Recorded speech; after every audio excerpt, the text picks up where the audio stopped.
News 19 और आज का मतदाता टीवी में डॉक्टर नीरज पवार जी आपका स्वागत है। आप एक फिजियोथेरेपिस्ट हैं और मैं चाहूँगा जो हमारे नए दर्शक हैं थोड़ा उनको अपना परिचय दें। मेरा नाम डॉक्टर नीरज पवार है। मैं यहाँ पे भगवती उपचार केंद्र गाज़ियाबाद में प्रैक्टिस करता हूँ और मैं यहाँ पे काफ़ी वर्षों से प्रैक्टिस कर रहा हूँ। कितने वर्षों से सर आप प्रैक्टिस कर रहे हैं? अप्रॉक्स 8 या 9 ईयर्स हो चुके हैं मेरी प्रैक्टिस करते हुए। और मैं यहाँ के गायत्री हॉस्पिटल और नागर हॉस्पिटल से भी जुड़ा हुआ हूँ। वहाँ पे भी ऐसे कंसल्टिंग फिजियोथेरेपिस्ट वर्क कर रहा हूँ। सर एज ए फिजियोथेरेपिस्ट आपने इसकी जो डिग्री या पढ़ाई किया है वो कब आपने पास आउट किया? मैंने पहले इसका डिप्लोमा किया था, वो सहारनपुर में मदर टेरेसा पैरामेडिकल कॉलेज से किया था। फिर उसके बाद मैं मेरठ आ गया। मेरठ से वहाँ से मैंने अपना graduation course bachelor in physiotherapy वहाँ से किया है। उसके बाद मैं अपना प्रैक्टिस कर रहा हूँ जब से यहाँ पे जो पटेल नगर में। Yes sir. के मित्तल अस्पताल के इसके बिल्कुल बगल में, वो भी बहुत फेमस है। आपके बगल में आशीष जी भी हैं, सब लोग फेमस है, उसी बीच में है। हाँ सर। नीरज जी आप काफ़ी युवा हैं। सवाल मेरा ये है कि वर्तमान समय में जो फिजियोथेरेपी से इलाज पद्धति है वो कितना ज़्यादा विश्वसनीय है? एक्चुअली यहाँ पे काफ़ी लोगों को इस चीज़ में इसके बारे में पता नहीं है कि फिजियोथेरेपी से क्या क्या आपका इलाज हो सकता है और लाभ क्या मिलता है? लाभ क्या मिलता है। पर अभी लोगों को काफ़ी जागरूक करने की ज़रूरत है, जो हम इस माध्यम से जागरूक करना चाह रहे हैं लोगों को, ताकि वो इस फिजियोथेरेपी की जो रिक्वायरमेंट है उसको फुलफ़िल करें। और इसमें हमारे यहाँ पे बिना दवाइयों के, बिना किसी भी एनी टैबलेट्स सप्लीमेंट्स के इलाज किया जाता है। नेचुरल माध्यम से, एक्सरसाइज के थ्रू और कुछ मशीनों से उसके द्वारा इलाज किया जाता है। सर कौन कौन सी बीमारियों का इलाज इसमें बहुत अच्छी तरह होता है नीरज जी? बेसिकली ऑर्थो से और न्यूरो से रिलेटेड काफ़ी सारी प्रॉब्लम्स का इसमें इलाज होता है। ऑर्थो से जैसे फ्रैक्चर के बाद की कंडीशंस होती है, जैसे मांसपेशियाँ जाम हो जाती हैं, और सर्वाइकल स्पॉन्डिलाइटिस, लंबर स्पॉन्डिलाइटिस, घुटने की समस्याएं जैसे ऑस्टियोआर्थराइटिस, और कमर की समस्याएं स्पॉन्डिलाइटिस, और न्यूरोलॉजी की कई सारी, जैसे फालिस हो जाता है, चेहरे का फालिस, लकवा हो जाता है, और आधे शरीर में पैरालिसिस हो जाता है, जैसे हेमीप्लीजिया कहते हैं, पैराप्लीजिया, क्वाड्रिप्लीजिया। उन सब चीज़ों का फिजियोथेरेपी के द्वारा ट्रीटमेंट किया जाता है। सर जो आपका यहाँ पे जो सेंटर है मित्तल साहब के बगल में, वहाँ पे आधुनिक तकनीक की कौन कौन सी मशीनें हैं? मेरे यहाँ पे काफ़ी आधुनिक मशीनें, जैसे IFT होगी, इंटरफेरेंशियल थेरेपी, अल्ट्रासोनिक और टेंस और short wave diathermy, hot fomentations, wax bath, और सर्वाइकल के लिए और लंबर के लिए हमारे पास ट्रैक्शन की सुविधा भी उपलब्ध है। नीरज जी सवाल मेरा है, एक समय था जब भारत देश में काफ़ी लंबी आयु तो लोग जीते थे, 80 साल, 90 साल, 100 साल, हमारे दादा परदादा। अब लाइफ बहुत कम हो गई है। लाइफ मेनली कम इस होने का यही कारण है कि लोग मतलब ऐशो आराम की तरफ ज़्यादा भाग रहे हैं और अपनी कैपेबिलिटी, अपने काम को करने के लिए मशीनों का प्रयोग कर रहे हैं ज़्यादा से ज़्यादा। फिजिकल मेहनत नहीं कर रहे हैं। फिजिकल मेहनत नहीं कर रहे हैं। जैसे फॉर एग्जांपल, जैसे लोग पहले चूल्हे पे खाना बनाते थे, उस बहाने लोग उकड़ू बैठते थे, वो घुटने के लिए एक तरह की एक्सरसाइज होती थी। अब सारा काम खड़े होके हो गया।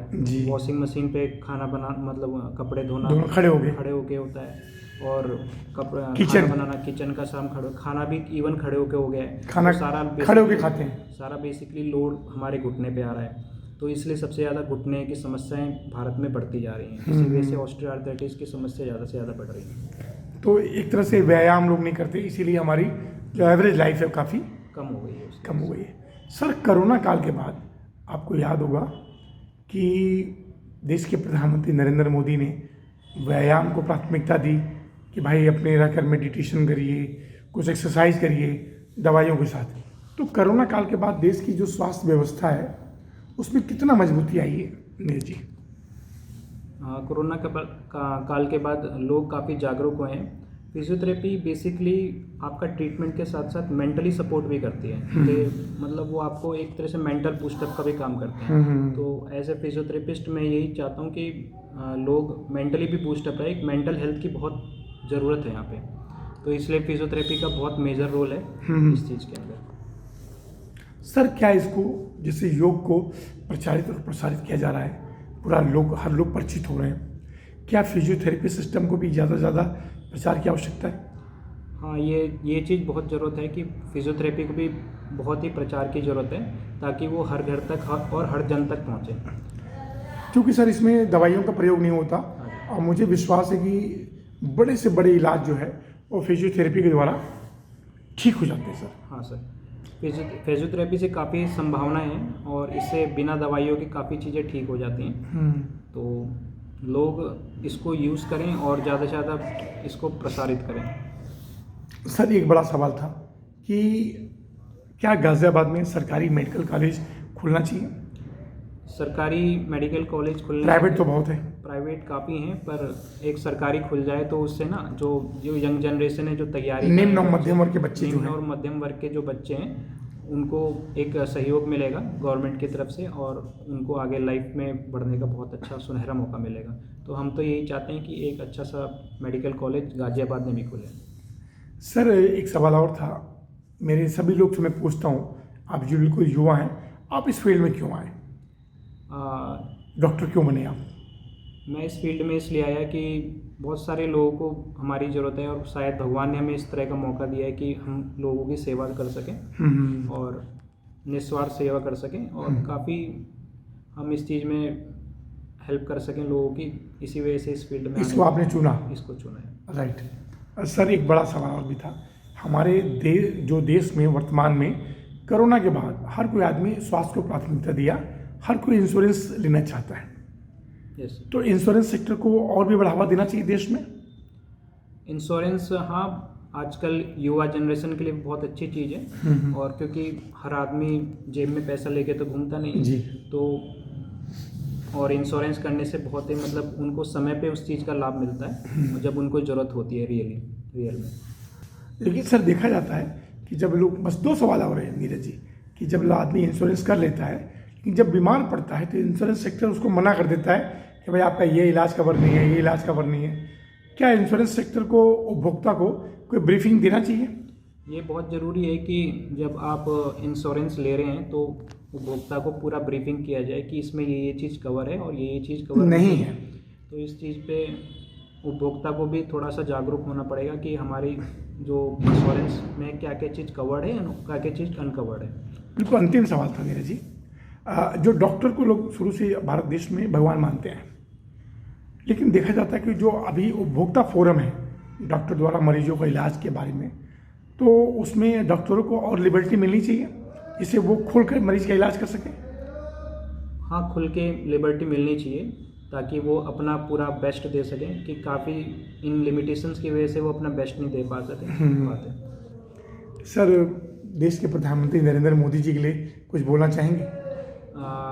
ये काफ़ी मुझे एक सौभाग्य प्राप्त हो रहा है कि मैं उनके बारे में कुछ शब्द बोल पा रहा हूँ। वो हमारे देश के, मुझे तो लगता है, सबसे बेस्ट ही प्रधानमंत्री हुए हैं अब तक के और हम चाहते हैं कि वो आगे भी इस तरह से अपना देश के लिए कंट्रीब्यूट करें और देश को ऊंचाइयों पे ले जाएं।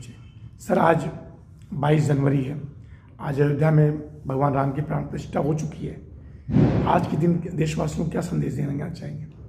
प्राण प्रतिष्ठा, इस चीज़ का तो इंतज़ार काफ़ी 500 सालों से लोग कर रहे थे और इनके काफ़ी कुर्बानियाँ भी दी हैं कार सेवकों ने। तो आज उनको एक, जो उन्होंने अपनी जान दी है और उन्होंने अपना समय दिया है, उसको उनको रिग्रेट वो हुआ है, मतलब कि उनको याद करने का समय अब देश आ गया है और उनको काफ़ी सम्मान हम देशवासी देंगे कि हमारा भी एक हिंदू धर्म है और वो हिंदू धर्म बहुत ऊंचाइयों पे जा रहा है। तो शाम को आज हर कोई दीपोत्सव करे, मिठाइयाँ बांटे, खुश रहे।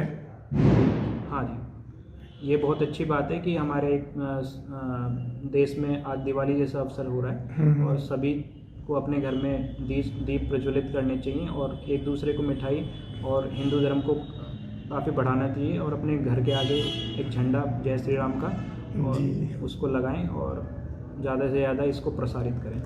सर मैं चाहूँगा एक बार जय श्री राम बोल दें आप। जय श्री राम। डॉक्टर नीरज पवार जी, आपका बहुत बहुत धन्यवाद। फिर किसी विषय में मिलेंगे सर। Thank you.